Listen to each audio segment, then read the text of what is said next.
안녕하세요. 저는 20년 넘게 택시 일을 한 40대 남자입니다.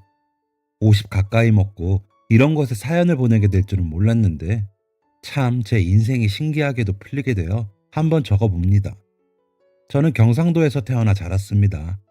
가정 형편은 그냥 남들만큼 살았던 것 같고 환경도 남들만큼 보통이었습니다. 특별하지 않은 배경에서 특별하지 않게 자랐습니다. 공부도 중간 정도였고 사춘기도 친구들이랑 비슷하게 겪으며 컸습니다. 그렇게 남들 하는 거 하고 안 하는 거 안 하고 학창 시절을 지내다 보니 성인이 되었습니다. 저는 성인이 되고 아버지 친구분이 부장님으로 계시는 가전제품 대리점에 영업사원으로 들어가게 되었습니다. 아버지는 남자가 사회생활 잘 하려면 영업을 해서 좀 배워야 한다며 좋아하셨습니다.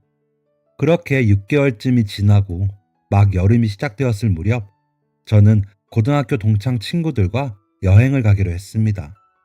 바닷가 근처에 살아서 평생 바다만 보며 자란 저희는 태어나서 처음으로 계곡에 놀러 가기로 했습니다. 유명하다는 계곡 근처에 친구네 삼촌이 사신다고 해서 숙박비도 아끼겠다. 즐거운 마음으로 여행을 떠났습니다. 막 성인이 된 남자들끼리의 여행이 그렇듯 물에 빠졌을 때 입을 팬티 몇 개 덜렁 챙기고 슈퍼에서 술을 가득 사서 떠났습니다. 삼촌이 커다란 봉고차 한 대 끌고 나오셔서 저를 포함한 남자 5명을 태우고 굽이굽이 산을 올라가셨습니다. 삼촌이 그곳에 산다는 친구 하나를 뺀 나머지는 계곡이 처음이었기에 처음엔 이런 산속에 수영할 물이 흐른다는 게 참 신기했습니다. 저희는 집에 들려서 삼촌이 챙겨주시는 버너와 고기들을 챙겨 계곡으로 향했습니다. 지금은 계곡에서 취사 금지라고 하는데 그때만 해도 계곡에 놀러가면 다들 고기를 구워 먹고 술을 마시는 풍경이 익숙했을 때였습니다. 아침 일찍부터 도착한 저희는 넓적하고 커다란 돌이 늘어진 명당에 자리를 폈습니다. 번갈아 가면서 고기를 구우며 물에 들어갔다 나오기를 반복했습니다. 그때 그 느낌을 아직도 잊지 못합니다. 차갑고 잔잔하게 흐르는 물이며 바다랑 달리 모래가 없고 바닥이 온통 자갈이었고 갑자기 깊어졌다 낮아졌다를 반복해서 다리랑 발은 온통 상처 투성이가 되었습니다. 그런데도 너무 재미있었습니다. 처음엔 가만히 고여있는 물이 뭐가 재밌나 싶었는데 상상 이상으로 재미있어서 사람들이 왜 계곡에 오는지 알 것 같았습니다. 실제로 그때가 오후가 되기 전이었는데도 이미 사람이 꽤 많았습니다. 가족이며 커플이며 저희처럼 단체로 온 사람도 많았습니다. 계곡은 아주 커다란 계단처럼 층이 있었는데 저 위에까지 사람이 보였습니다. 그렇게 1시간쯤 놀았을 무렵이었습니다. 제가 계곡에 감탄해서 혼자 이것저것을 다니며 놀고 있던 사이 친구들은 이미 얼큰하게 취해 있었습니다. 20살의 패기로 주량도 모르는 술을 부어댔을 때라 다들 뻗어서 누워있거나 눈도 제대로 못 뜨고 있었습니다. 그때였습니다. 저 위에서부터 짧은 비명소리가 울리더니 그 소리는 점점 가까워졌습니다. 비명을 지르는 사람이 한둘이 아니었습니다. 바위에 앉아 잠깐 쉬고 있다가 소리가 나는 쪽으로 올려다보니 사람들이 다 어느 곳을 가리키며 발을 동동 구르고 소리를 지르고 있었습니다. 사람들의 시선은 점점 아래로 향했습니다. 그 시선을 따라가 보니 어떤 여자가 물속에서 허우적거리며 계곡 물살에 떠내려오고 있었습니다. 이미 내려오면서 어디를 부딪힌 모양인지 얼굴이 벌게 보였습니다. 무슨 생각이었는지 저는 바로 물속으로 뛰어들었습니다. 이쪽으로 떠내려온 여자를 향해 빠르게 헤엄쳤고 떠내려오는 여자를 낚아채서 건져 올렸습니다. 몇십 미터를 떠내려왔는지 여자는 정신을 잃고 쓰러져 있었습니다. 저는 너무 긴장했던 탓인지 숨이 가빠왔습니다. 갑자기 머리가 핑 도는 어지러움을 느꼈습니다. 저 멀리서 여자의 친구들로 보이는 여자들 2~3명이 달려오는 모습이 보였고 저는 곧바로 정신을 잃었습니다. 정신을 차려보니 저는 병원에 있었습니다. 그땐 병원에 그렇게 누워있던 게 처음이라 잘 몰랐는데 나중에 알고 보니 중환자실에 있던 거였습니다. 왼쪽 눈이 무언가에 가려진 듯 잘 보이지 않았습니다. 제가 움직이는 것을 알아챈 간호사가 급하게 나가더니 누군가를 불러왔고 처음 보는 아줌마와 친구네 삼촌이었습니다. 처음 보는 아줌마는 눈물을 쏟으시며 제게 자꾸 괜찮냐고 물어보셨습니다. 붕대 때문인지 뭔지 입이 움직이질 않아 말을 할 수가 없었습니다. 삼촌은 안도의 한숨을 쉬시더니 어딘가로 전화를 거셨습니다. 저는 그날 밤 일반 병실로 옮겨졌습니다. 의사 선생님은 젊어서 다행이라며 금방 태어날 수 있을 걸 아셨습니다. 새벽쯤에 저희 엄마가 급하게 병원으로 오셨습니다. 그제서야 긴장이 풀린 저는 다시 잠들었고 또 다음날 깨어났습니다. 그리고 그때 제 모습을 정확히 볼 수 있었습니다. 제 얼굴은 만신창이가 되어 있었습니다. 턱이며 이마며 거의 눈, 코, 입 빼고는 붕대로 가려져 있었습니다. 엄마는 제가 여자를 구하러 물속에 들어갔을 때 뾰족한 돌인지 나무에 얼굴이 다 찢어졌다며 이마며 턱이며 합해서 100반을 가까이는 꼬맸다고 하셨습니다. 천만다행인 건지 눈은 멀쩡했습니다. 평소 외모에 관심이 있었던 건 아니지만 얼굴이 다쳤다니 마음이 착잡하지 않다면 거짓말이었을 겁니다.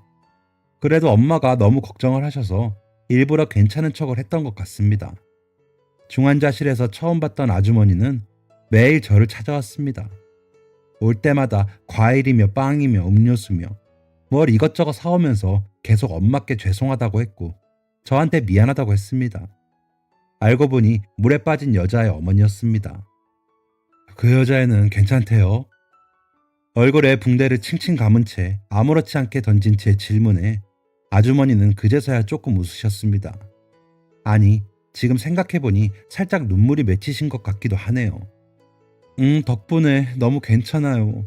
다리에 긁힌 상처 몇 개 말고는 아주 멀쩡해요. 덕분이야. 정말 고마워요, 용석 씨. 다행이네요. 진심으로 다행이라고 생각했습니다. 제가 이렇게 다치면서 구해줬는데 안 괜찮다면 허탈했을 것 같았습니다. 저는 일주일 정도 후에 퇴원을 할 수 있었습니다. 퇴원하는 날 처음으로 붕대를 푼 제 모습을 봤는데 조금 충격적이긴 했습니다. 얼굴 바깥쪽으로부터 이마부터 광대까지 쭉 찢어진 흉터가 하나, 턱의 가로로 길게 찢어진 흉터가 하나, 그 밖에 자잘하게 찢어져 두세 반을 꼬맨 자국들이 여러 개 있었습니다. 바다 수영에만 익숙해서 아무 생각 없이 다이빙을 한 제 잘못이었습니다. 그 아주머니는 제가 퇴원하는 날까지 절 찾아왔습니다. 병원비는 저희가 다 해결했어요. 정말 죄송합니다. 추후에 발생하는 치료비도 다 저희가 해결할게요. 보상이 더 필요하시다면 편하게 말씀하셔도 돼요. 저희 딸 목숨을 살려주셨는데 뭐든 해드릴 수 있습니다. 아주머니는 계속 허리를 굽혀 죄송한 마음을 표현하셨습니다. 그런데 전부터 느꼈지만 아주머니의 행색이 그리 좋아 보이진 않았습니다. 그러니까 쉽게 말해 형편이 좋지 않아 보이셨습니다. 어머니도 저처럼 느끼셨는지 아주머니의 제안을 거절하셨습니다. 괜찮아요. 사내놈 얼굴이 뭐가 중요하겠어요. 병원비 내주신 것만으로도 감사하죠. 정말 괜찮으니까 그만 사과하세요. 정말 괜찮으세요? 이러시면 제 마음이 불편한데. 학생, 정말 괜찮아요? 네, 괜찮습니다. 해야 할 일을 했을 뿐인데요, 뭐. 아주머니는 결국 참았던 눈물을 보이셨습니다. 정말 감사하다며 나중에라도 꼭 이 은혜 갚겠다고 하셨습니다. 그렇게 인사를 나누고 저는 집으로 돌아왔습니다. 그때만 해도 저는 몰랐습니다. 이 흉터가 제 인생을 꼬일 대로 꼬이게 할 줄은. 저는 이틀 정도 집에서 휴식을 취하고 출근을 했습니다. 제 상황을 미리 아버지께 전달받은 부장님은 생각보다 제 얼굴이 심각했는지 흠칫 놀라셨습니다. 그리고 약간 곤란한 표정으로 고민을 하시더니 가서 일을 하라고 했습니다. 저는 아직 막내 영업사원이라 매장에 오는 손님들에게 필요한 걸 여쭤보고 다른 손님들에게 연결시켜주는 정도와 문 앞에서 인사하는 정도의 일을 하고 있었습니다. 그런데 그날따라 묘하게 손님들이 저를 피하는 느낌이 들었습니다. 매장에 들어온 손님한테 제가 인사를 하면 눈치를 보며 고개만 끄덕이고 다른 곳으로 가거나 제품을 둘러보고 있는 어르신께 다가갔는데 어르신께서 인상을 쓰기도 했습니다. 결국 그날 오후 부장님이 저를 따로 부르셨습니다. 용서가, 내가 네 아비 친구이고 너 정말 내 아들처럼 생각하는 거 알지? 네 아저씨, 아니 부장님. 근데 이게 참 나도 얻지 못할 것 같다. 뭐가요? 그 상처가 오늘 하루만 손님 몇 명이 얘기하더라고. 차장님도 이건 안 되겠다 하시고. 아, 많이 흉한가요? 이거 아직 수술한 지 얼마 안 되어서 그러는데 계속 병원 다니면 연해질 수도 있어요. 아니, 우리는 그걸 기다려주지 못해. 미안하다, 용서가. 영업사원은 그 브랜드의 얼굴이자 꽃이라고 배웠습니다. 그 꽃이 많이 상해 있거나 시들어 있으면 당연히 안 된다는 것을 알고 회사의 입장이 100번도 이해가 갔지만 속상한 마음은 어쩔 수가 없었습니다. 저는 다행히 회사에서 잘리진 않았습니다. 저는 부장님의 추천으로 경상도에서도 더 안쪽에 있는 공장으로 가게 되었습니다. 공장 일은 한 번도 배운 적도 없고 그럴 생각도 안 해봤는데 추천서를 써줘서 저를 이곳에 보내준 부장님께 감사해야 하는 건가 싶었습니다. 그곳엔 숙소가 있었습니다. 4명이서 쓰기에 턱없이 좁은 방이었지만 2층 침대 2개를 겨우 들여놓고 생활을 했습니다. 공장엔 여자건 남자건 제 또래들이 정말 많았습니다. 몇 명과 대화를 나눠보니 대부분 공고를 나온 사람들이라고 했습니다. 저는 매일 똑같은 하루를 반복했습니다. 시간 맞춰 일어나서 아침밥을 먹고 출근을 해서 같은 일을 10시간 동안 했습니다. 어쩔 땐 그보다 더 많이 하게 됐습니다. 정말 지루했습니다. 월급도 이게 맞는 건가 싶을 정도로 적었습니다. 20대의 혈기왕성한 청춘들이 그곳에만 갇혀 있으니 매일 밤 방에서 술 파티를 벌이곤 했습니다. 저는 한 번도 그 무리에 낀 적이 없었습니다. 관심이 없다고 하면 거짓말인데 그 누구도 저에게 같이 놀자는 제안을 하지 않았습니다. 그러다 한 번은 제가 있는 방에서 같이 방을 쓰는 남자애 3명에 다른 방 여자애들 3명이 놀러와서 술을 마시게 되었습니다. 저는 일부러 침대에서 자는 척을 했습니다. 오빠, 쟤는 누구야? 왜 그 있잖아, 얼굴에 흉터 있는 애. 어머, 나 본 적 있어. 밥 먹다가 눈 마주쳤는데 토할 뻔했잖아. 그치?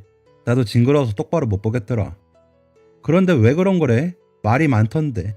칼에 맞았다. 사실 깡패다. 아픈 사람이다. 뭐 이런. 몰라. 한 번도 말해본 적이 없는데. 조금 충격적이었습니다. 저에 대해서 그렇게 생각하고 있었다니.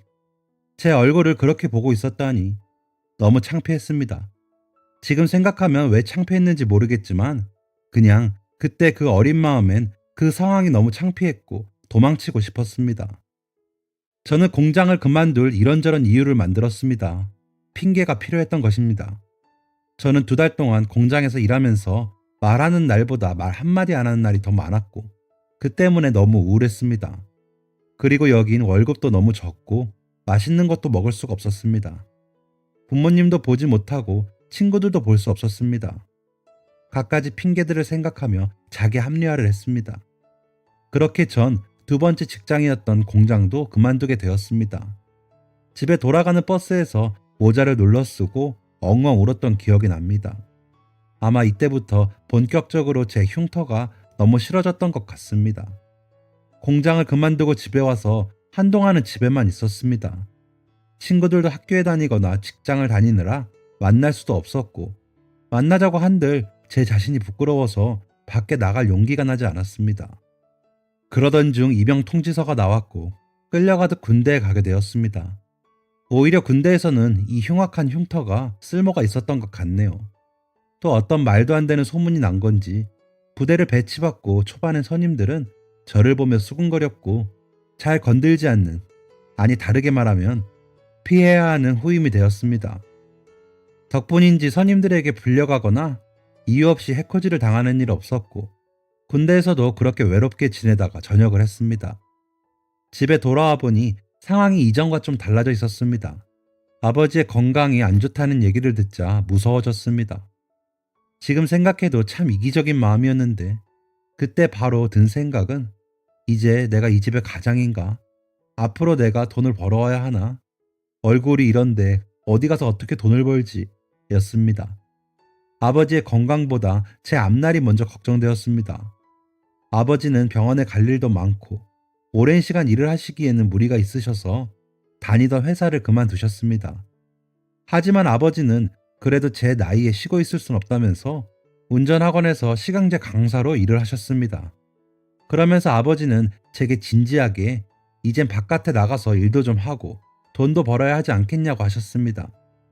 저는 기가 죽을 대로 죽어 있었지만 그래도 아버지도 아프신데 저렇게 일을 하시고 어머니도 열심히 일을 하시는데 팔다리 멀쩡한 제가 무슨 일을 못하겠나 싶어서 용기를 냈습니다. 저는 정말 친구의 일자리부터 그 친구의 일자리면 물론이고 직원이나 알바를 구한다는 글만 보면 들어갔습니다. 그렇게 일자리를 구하러 한 달쯤이 지났지만 저는 제자리였습니다. 모두 하나같이 제 외모를 보고 겁을 먹거나 불쾌하다는 표정을 지었습니다. 분명 좋은 일을 하다가 얻은 나름 영광의 상처라고 할 수 있는데 이렇게 제 인생을 망가뜨릴 줄은 꿈에도 몰랐습니다. 저는 하는 수 없이 막노동이라도 해야 하나 싶어 새벽에 일자리 센터에 나가려고 준비를 하고 있었습니다. 준비를 마치고 막 나가려는데 아버지께서 다가오셨습니다. 너 운전이나 배워라. 네? 운전이요? 저 운전할 줄 모르는데요. 그러니까 배우라고. 왜요? 너 첫째 큰아버지 택시 하시는 거 알지? 택시가 괜찮을 것 같아. 손님이랑 딱히 얼굴 마주하지 않아도 되고 그럼 너도 편할 거 아니냐. 아버지 말씀이 일리가 있었습니다. 그동안 얼굴 때문에 여기저기서 사람들의 뒷말을 들으며 지내왔던 터라 앞만 보고 운전만 하면 되는 택시 일이 어쩌면 제게 딱 맞는 직업이라는 생각이 들었습니다. 그리고 저는 다음 날부터 아버지에게 운전을 배웠습니다. 태어나 처음 잡아보는 핸들이 너무 어색하고 어려웠지만 아버지가 열심히 알려주신 덕에 2달이 안 되어서 면허를 딸 수 있었습니다. 그리고 1년 정도 더 하던 막노동을 한 후 택시기사가 되기 위해서 자격시험을 보고 택시 회사에 입사했습니다. 처음 택시를 몰고 나갔던 그날이 잊을 수가 없습니다. 오후 4시부터 영업을 했는데 밤까지 시내 구석구석을 돌면서 손님은 단 한 명도 태우지 못했습니다. 막상 누군가를 차에 태우려니 긴장이 되었습니다. 또 제 얼굴을 보고 피하면 어쩌나, 무서워서 오해하는 건 아닌가, 이렇게 좁은 공간에 있는데 혹시 나한테 해코지라도 하면 어쩌나 하는 상상들을 하루 종일 했습니다. 그렇게 한 푼 벌지 못하고 집에 와서 아버지랑 술 한잔 하는데 제 자신이 참 바보같이 느껴지더군요. 할만해? 뭐 그냥 그래요. 용서가, 뭐든 견디는 거야. 누구나 다 그런 거야. 누구나 다 하고 싶은 일, 좋아하는 일 하면서 살지는 않아.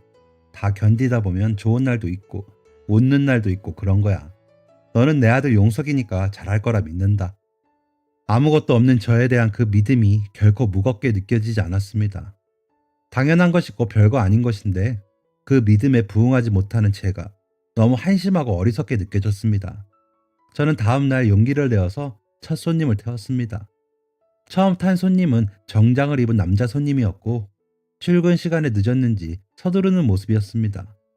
저는 손님이 타고 내리기까지 20분 남짓한 시간 동안 땀을 얼마나 흘렸는지 모릅니다. 손님이 내리고 저는 안도의 한숨이 나오면서 한편으로는 신기한 기분이 들었습니다. 그동안 일만 하려고 하면 다들 제 외모부터 관심을 가지고 불쾌해하곤 했는데 택시에 탄 손님은 전혀 그러지 않았던 겁니다. 어차피 운전을 하는 동안에는 앞만 보고 있어서 제 얼굴이 잘 보이지 않고 돈을 주고받을 때에도 손에만 시선이 가니까 제 얼굴을 쳐다볼 일조차 없었던 것이었습니다. 저는 작은 희열을 느꼈습니다. 그때부터 정말 마음 놓고 일을 했던 것 같습니다. 가끔 40, 50대 아저씨들이 제 목소리를 듣고 젊은 친구네? 뭐야 학생이야?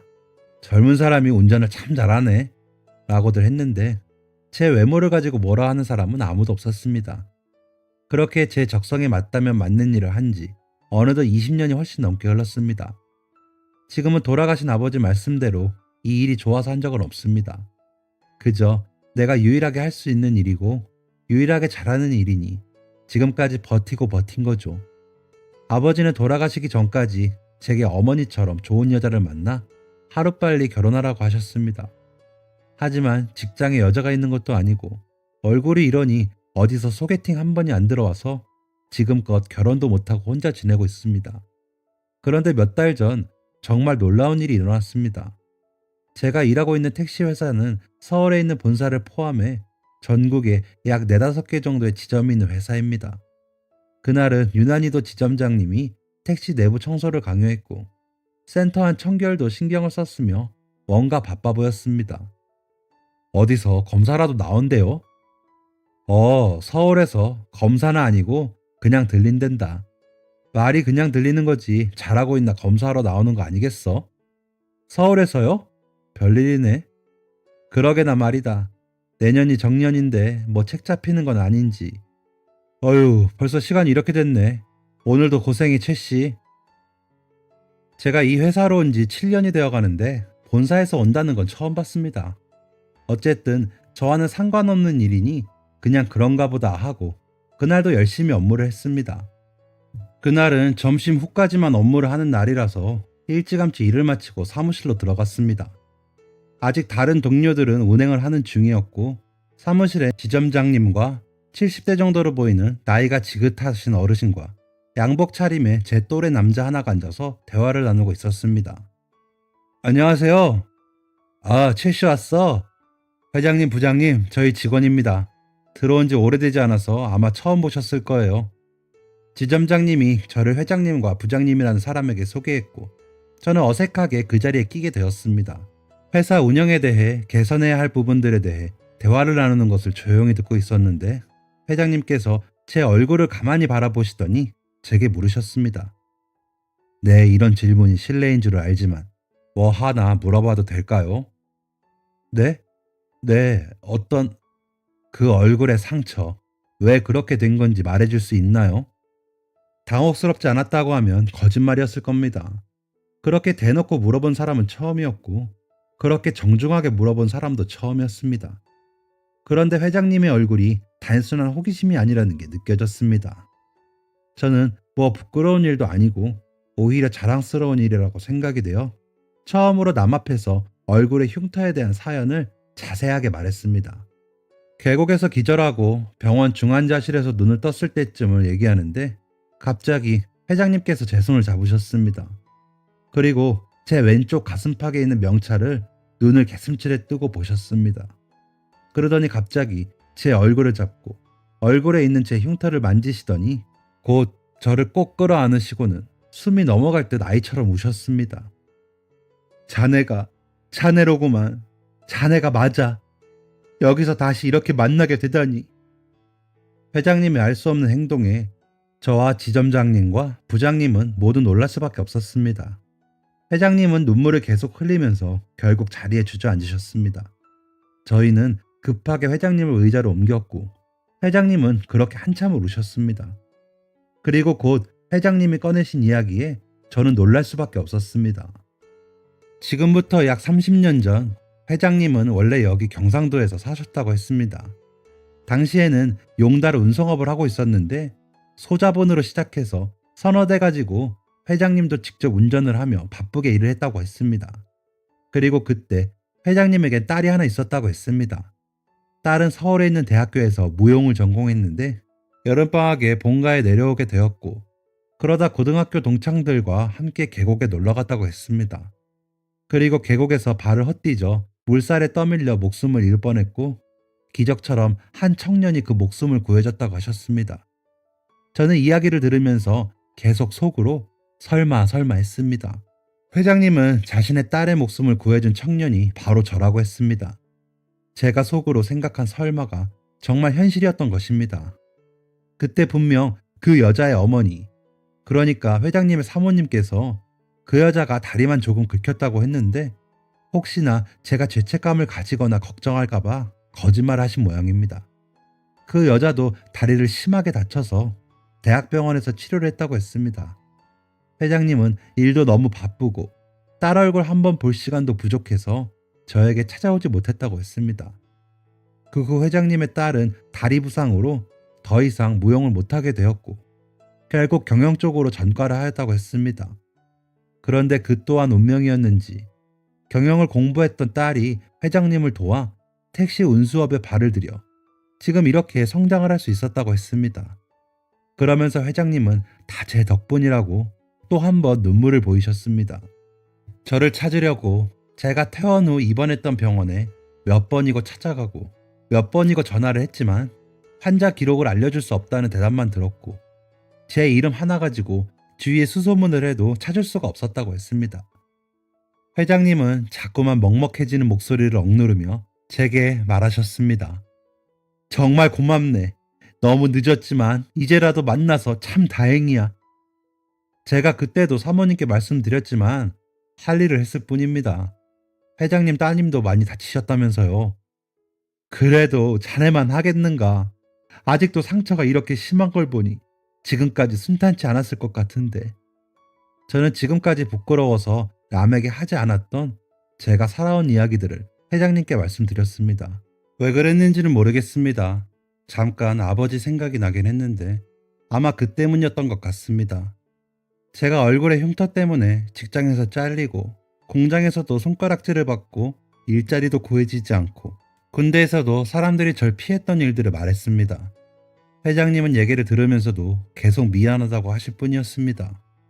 제 이야기를 다 들은 회장님은 늦었지만 사례를 하고 싶다고 하셨고, 우선 자신 때문에 평생을 택시일만 해왔으니 좀 더 좋은 근무 환경을 만들어 주겠다며 같이 서울에 갈 것을 권하셨습니다. 하지만 저는 제가 모셔야 하는 홀어머니가 계셔서 안 된다고 했고, 회장님은 잠시 고민하셨습니다. 그러더니 내년에 정년인 지점장님이 나가시면 그 자리를 대신해서 맡아달라고 했습니다. 제가 그런 자리를 받아도 되는지 모르겠다고 고민해보겠다고 했고, 회장님은 이미 긍정의 대답을 들은 것처럼 기뻐하셨습니다. 그렇게 그날은 너무 늦어 만남을 마무리 지었는데, 다음날 회장님이 또 찾아오셨습니다. 서울에 돌아가시기 전에 해야 할 일이 있다며 저를 데리고 어딘가로 가셨습니다.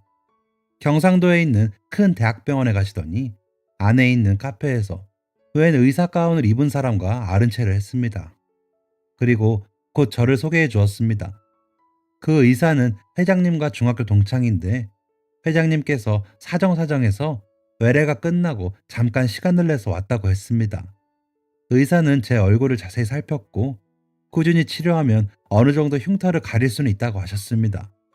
사실 기대하지 않았는데 그런 희망적인 말을 들으니 기쁘지 않을 수가 없었습니다. 자네 들었지? 이 친구가 여기 성형외과 교수 중에서 제일 실력이 좋은 사람이야. 그러니까 믿고 맡겨봐. 제가 이 나이 먹고 얼굴 고쳐서 어디다 쓰겠습니까? 그냥 내 소원이네. 자네 하루라도 제대로 된 원래 자네 얼굴로 사라졌으면 좋겠어. 괜찮습니다, 회장님. 평생 이렇게 산걸요. 그리고 저 치료할 돈도 없습니다. 그건 걱정하지 말게나. 내가 다 알아서 할 테니. 솔직히 마음이 흔들렸습니다. 원래 제 얼굴이라. 흉터가 없는 제 얼굴은 어떨지 상상이 되지 않았습니다. 제가 고민하자 앞에 앉아있던 의사도 저를 설득했습니다.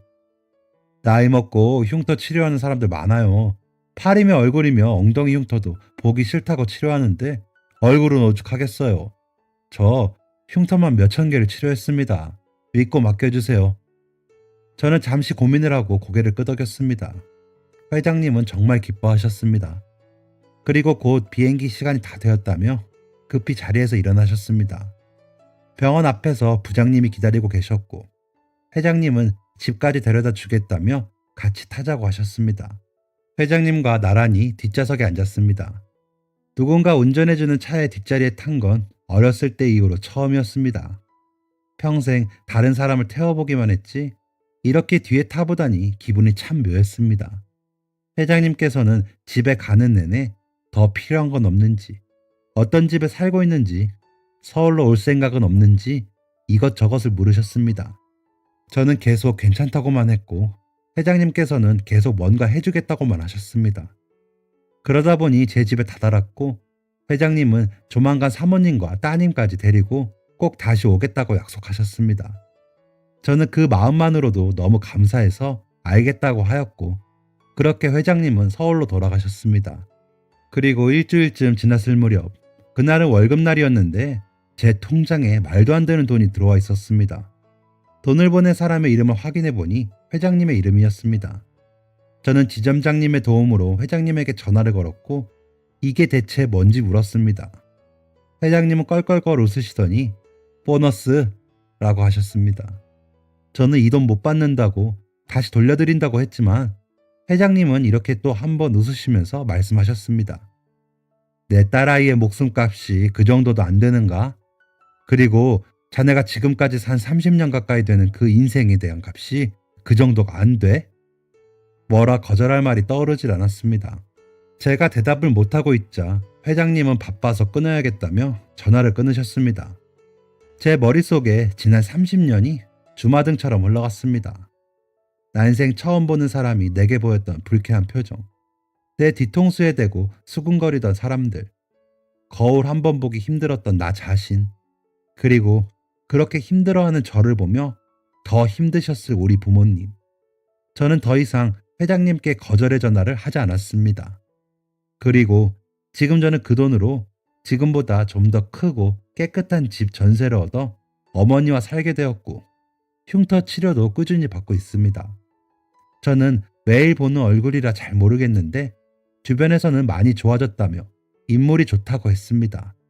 아, 그리고 얼마 전에 정년을 마치신 지점장님을 대신해 제가 지점장이 되었습니다. 근무 환경도 좋고 월급도 많이 받아서 이보다 더 좋을 수가 없습니다. 회장님은 제 진급을 축하한다며 조만간 이곳에 오신다고 하셨습니다. 그땐 꼭 사모님과 따님도 함께 오신다는 약속도 잊지 않으셨습니다. 저는 늦게나마 열심히 산 제 인생에 대한 보상을 받는 것 같아 요즘 정말 행복합니다. 저희 어머니께서도 20살 때 이후로 제가 이렇게 웃는 건 처음 본다고 하십니다. 회장님 덕에 그동안 못 누렸던 외식이나 여행 같은 것들 다 누리며 남은 인생 20대 청춘 못지않게 즐겁게 살아보려고 합니다. 열심히 살다 보면 복이 온다는 말 믿지 않았는데 이제 믿을 수가 있네요. 모두 저처럼 열심히 사신 보상 받으실 수 있습니다. 항상 응원하겠습니다. 감사합니다. 지금까지 사연 들어주셔서 감사합니다. 사연이 재밌으셨다면 구독과 좋아요를 눌러주세요. 감사합니다. 안녕히 계세요.